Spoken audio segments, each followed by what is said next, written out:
Seguramente más de una vez ha surgido la pregunta, ¿qué son exactamente los dones espirituales?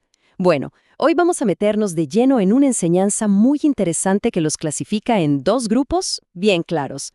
Por un lado, los dones de poder, que como suenan, impactan el mundo físico. Y por otro, los dones de revelación, que se relacionan con el conocimiento, un conocimiento divino. Así que vamos a ver de qué se trata todo esto. Ok, para arrancar, la enseñanza propone una analogía que es, muy buena para entender la diferencia principal. Pensemos en el fruto espiritual como un manzano. ¿Por qué? Porque es algo que crece, que madura con el tiempo, como la paciencia, la bondad, ¿no? Pero los dones, bueno, los dones son otra cosa.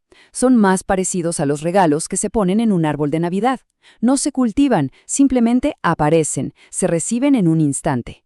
Y esta distinción, ojo, es la base de todo lo que vamos a ver. Entonces empecemos con la primera categoría, y esta es una que la verdad llama mucho la atención, los dones de poder. Tal como su nombre lo sugiere, la enseñanza los describe como esas habilidades que tienen un efecto directo, tangible, en el mundo físico. El primero de estos dones de poder es el don de fe. Y aquí la definición es súper importante. No hablamos de la fe que una persona va desarrollando, no. Se trata de recibir, por decirlo de alguna manera, una dosis de la fe de Dios, pero para una tarea específica. Es como un impulso sobrenatural justo en el momento en que se necesita. Y el impacto de esto, claro, es enorme. La idea es que cuando se opera con este don, las palabras de una persona adquieren un poder tal que tienen el mismo efecto que si Dios mismo las pronunciara. O sea, se trata de lograr resultados que, desde una perspectiva humana, serían totalmente imposibles. A ver, el siguiente don es el de sanidades. Y fíjense qué curioso que se usa el plural. Según esta enseñanza, la razón es que cada acto de sanación se considera un don único, un don distinto. Está enfocado específicamente en eso, en erradicar una enfermedad del cuerpo. Y el último don de esta categoría, bueno, este va un paso más allá. Es el don de milagros. Se explica que es más amplio que la sanidad. ¿Por qué? Porque no solo se trata de reparar algo que está dañado. La idea es que puede crear algo de la nada. Por ejemplo, restaurar un órgano que simplemente ya no estaba ahí. Bueno, y esta tabla resume la diferencia de una manera muy clara. Y aquí está el punto clave, ¿no? La sanidad se ve como un proceso, algo que a menudo es gradual, interno, como un hígado que se va regenerando poco a poco. Pero un milagro, en cambio, es un evento. ¡Pum! Algo instantáneo y visible para todos. La gran diferencia está en el cómo y en el cuándo. Ok, entonces, si los dones de poder afectan lo físico, la siguiente categoría, los dones de revelación, se enfoca en otra cosa, en el mundo de la información. Se trata de recibir conocimiento, datos, que sería imposible obtener por medios naturales. Y el primero es la palabra de sabiduría. ¿De qué se trata esto?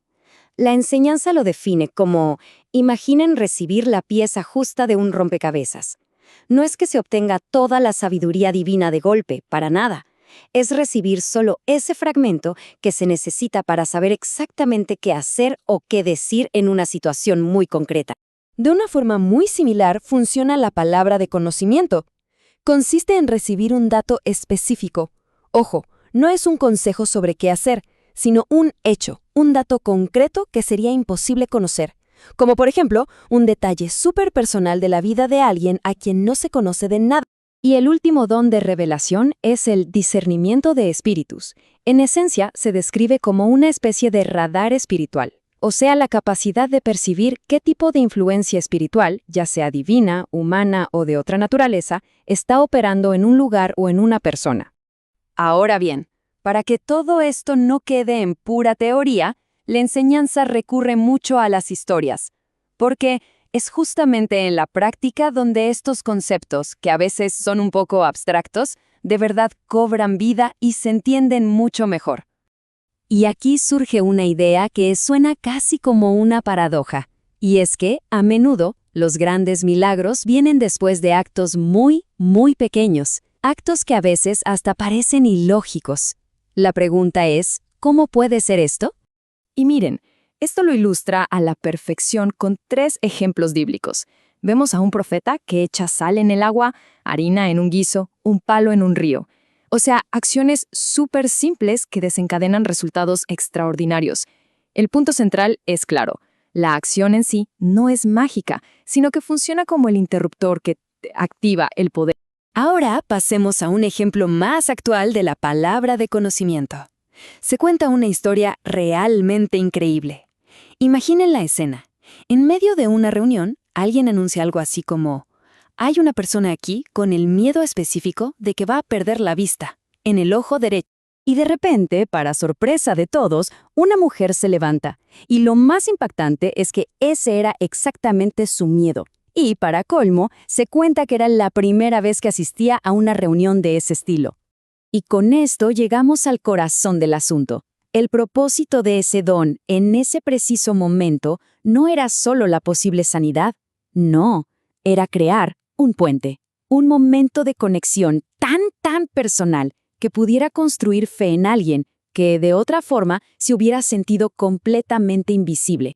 Esa historia, justamente, ilustra a la perfección la pregunta final que aborda toda esta enseñanza. Al final de cuentas, ¿para qué existen estos dones? ¿Cuál es su propósito de fondo? Y la respuesta que se da es muy directa. El objetivo principal de que estos dones se manifiesten no es el espectáculo, no es el show, es el efecto que tienen las personas. Su propósito último es construir y fortalecer la fe. La idea de fondo es, la verdad, bastante impactante.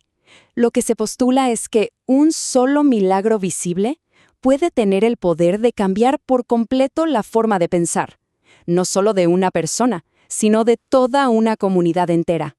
Y así, al final de toda esta explicación sobre los dones de poder y de revelación, nos deja con una pregunta fundamental que va mucho más allá de este sistema de creencias en particular. Y es: ¿qué papel juegan las afirmaciones extraordinarias y las experiencias personales en la manera en que construimos aquello en lo que creemos? Es sin duda una pregunta para quedarse pensando.